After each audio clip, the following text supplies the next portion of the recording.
Hello, everyone. I'm Dan Kleffler in New York with this ABC News Digital Special Report. Keeping up with tradition, the nameless royal prince is now receiving a 62-gun salute from the Tower of London. Let's listen in.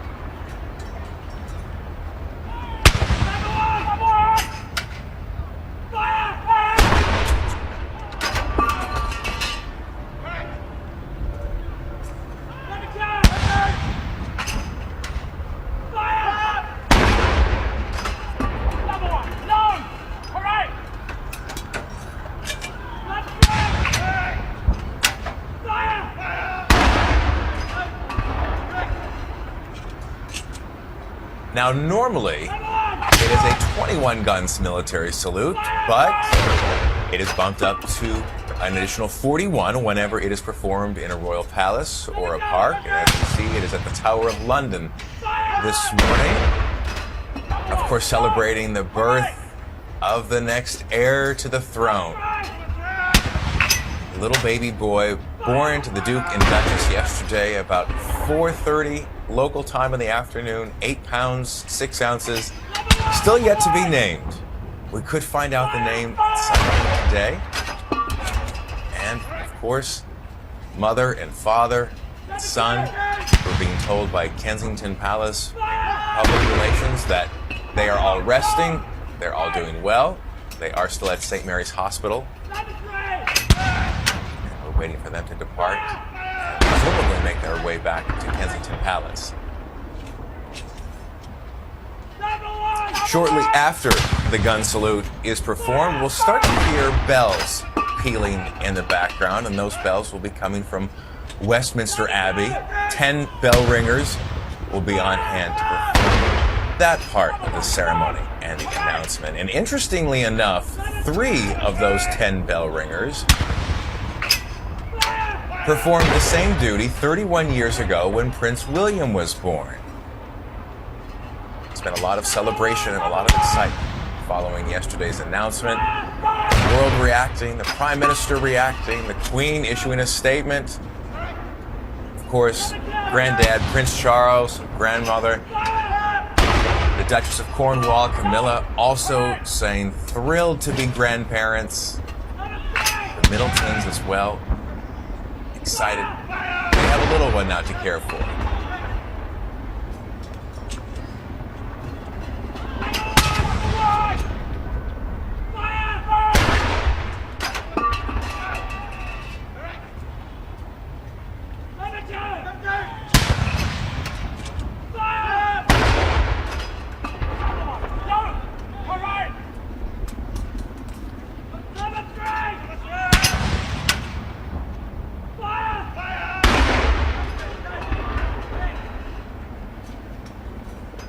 Just some of the ceremony and tradition that we've been seeing in the announcement of this heir's birth.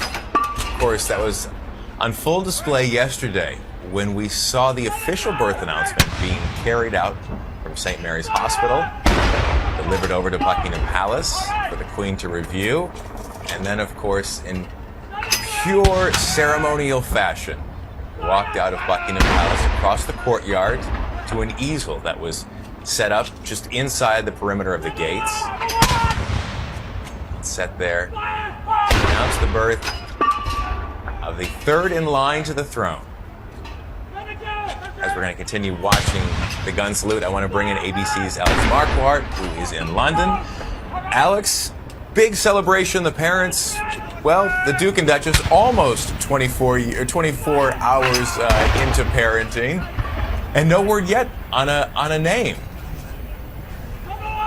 Nothing yet on a name. The bookies have floated a number of possibilities. Among them are some of the more traditional royal names: James, Henry, George, others like Albert and Philip, but we really don't know what they're going to choose. Many Brits are hoping that they will choose perhaps a more modern name. Also on that bookies list was Alexander, which of course is a personal favorite of mine, but we don't know the name yet.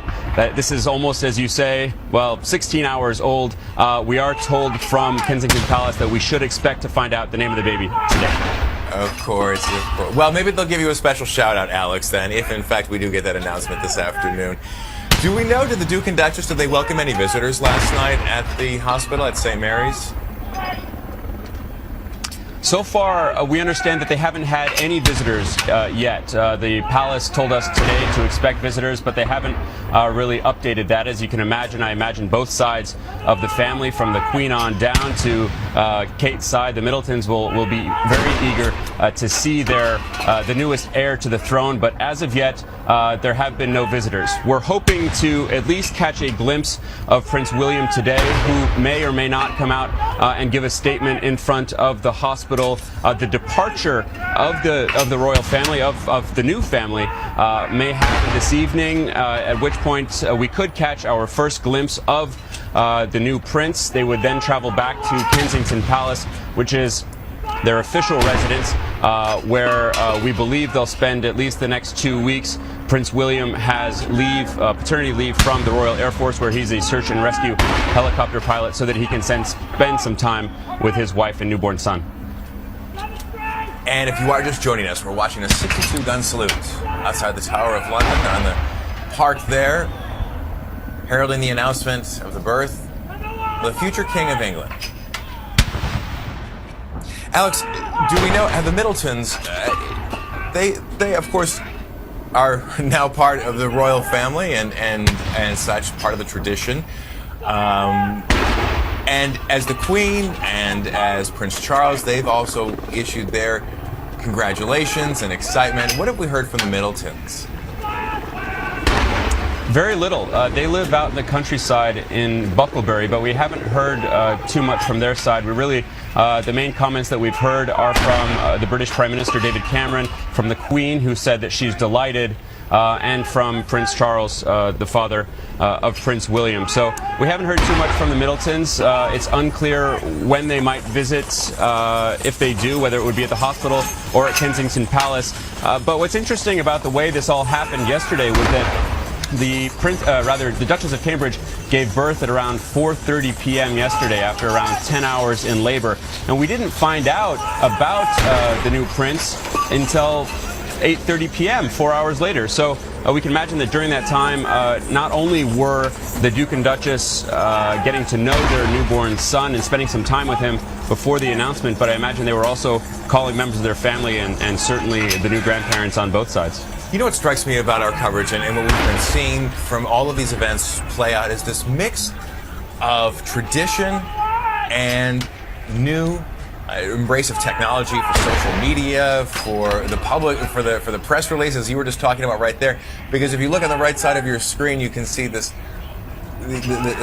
cavalcade pulling those cannons away after making the 62-gun salute about the announcement.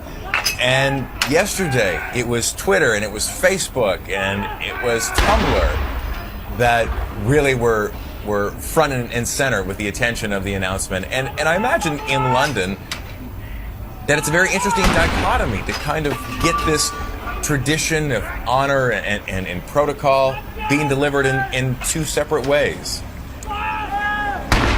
Absolutely. Well, if you know anything about Britain, you know that it loves its traditions, especially when it comes to the monarchy. What you're watching there on the screen is just one of 2 rounds of gun salutes that are taking place. There is a 62-gun salute taking place at the Tower of London, but I believe the one that you are watching is the King's Troop Royal Horse Artillery, which is taking place near Buckingham Palace. We're also expecting a peal of bells to start sounding from Westminster Abbey. So you're absolutely right. It is this mixing of tradition, of nostalgia, of history with the 21st century. I mean, this is the first royal heir to be announced by email. We saw, of course, that announcement being placed on the easel at Buckingham Palace, and that's how we thought that we were all going to learn about the new prince or princess. But shortly before the announcement was made, we found out that they were going to alert the press by email. That, of course, was followed by, as you mentioned, Twitter, Facebook, Tumblr, and all the rest. So it really is perhaps a sign of the monarchy moving into the 21st century. Indeed, indeed. And what was also interesting yesterday is to sort of watch everyone gathering outside of St. Mary's Hospital, and that iconic door where Princess Diana and Prince Charles came out of Lindo Wing with Prince William 31 years ago. And you can see still a great deal of crowds that have been gathering over the past 24 hours there, waiting for when the new parents may emerge. And you can hear in the background the applause as the gun salute is wrapping up.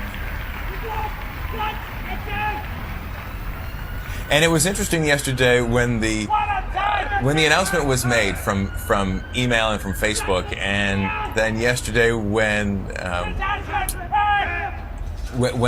a gentleman dressed in traditional garb and uniform came out with the decree announcing the birth and the details of the little baby on the footsteps of the hospital. To see that mix of new and old media. You can see the spent shells there from that gun salute. I'm not sure that was terribly scripted or necessarily part of how the palace wanted to roll it out. He was a town crier, and he seemed to sort of jump in there and announce it. And of course, it added to the festivity. It added to the joy of the occasion. It really made it a lot more colorful. The way that it was supposed to go down was, as we just mentioned, the press secretary for the Duke and Duchess came out, handed off the statement to a driver, who then took it under police escort to Buckingham Palace, where it was framed, put on that easel for all to see, announcing that the baby had been born 4 hours earlier. And now, as the gun salutes have finished up, as you mentioned, Alex, we're also going to be hearing bells tolling from Westminster Abbey. Right. We're expecting to hear 3 hours of bells from Westminster Abbey.